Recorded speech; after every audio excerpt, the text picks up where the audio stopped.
Hi everyone, my name's Sean, and you're listening to Incredible Discourse, or watching it.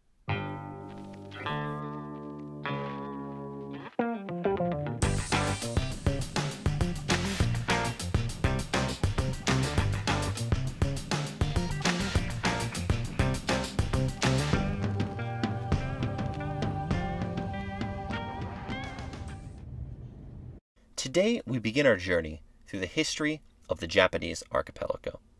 We'll be starting with the Jomon period and briefly going through each period to get an understanding for the whole timeline of the archipelago.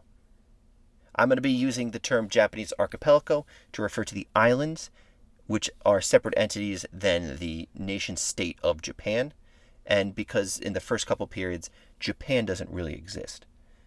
Prior to the Asuka period, the islands of Japan are referred to as wa. So prior to that, they're going to be wa. After that, we see the term Nihon being used, or Nippon, and that's just something that we'll get into in a little bit. But today, we're going to be looking at the Jomon period. The Jomon period is very long. It's very prehistoric. It's very long. It's about 13,000 years long, which is incredibly long.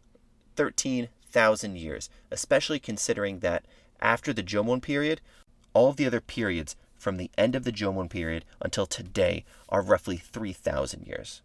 So the Jomon period, 13,000 years, every other period since then, 3,000. So it kind of makes the history and the narrative of the Jomon period very difficult to kind of slap down, but we're going to give it a try today on Incredible Discourse, the Jomon.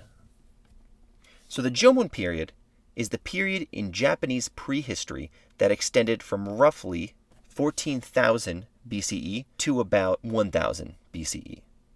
This period is characterized and defined by there being pottery, yay, ceramics, but no rice. So not a lot to put in that ceramic.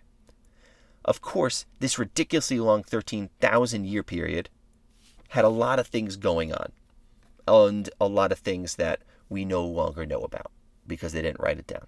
The Jomon period is divided into 5 phases. The initial period, early, middle, late, and final.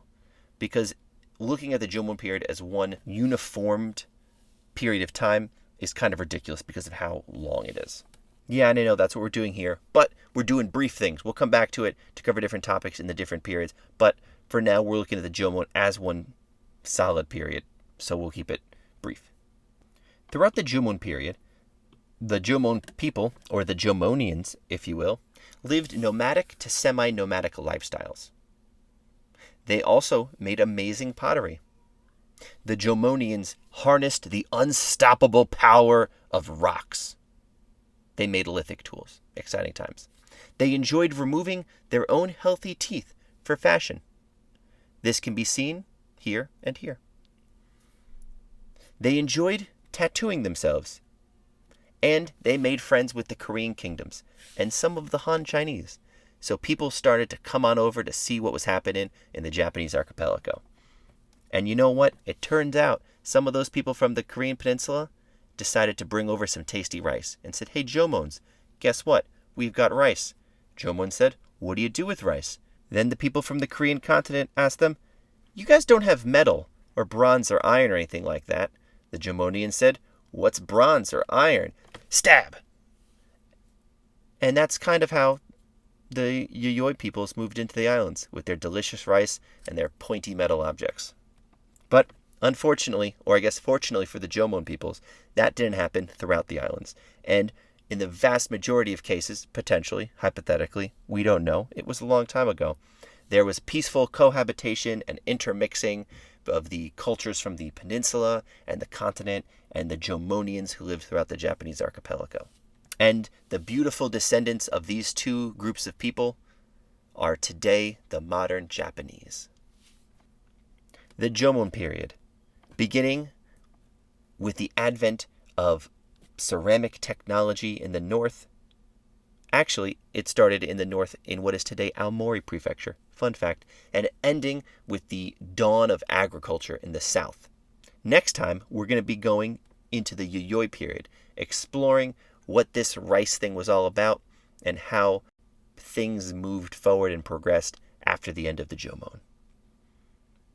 Thank you for watching Incredible Discourse. If you like this video, please click the like button, click the subscribe button, click on that comment section, write a fun comment. Remember, the first rule of archaeology and history is have fun. So write a fun comment or a fun question or a fun concern. If you want to email me, email me. It's at incrediblediscourse@gmail.com. I'll look for it. I'll see it. No one sent me an email yet. Yeah, that is sad. Just write it to me. I'll read it. I'll respond to it. It'll be great. Everyone will have fun. And that's pretty much it. So I'm out. See you next time.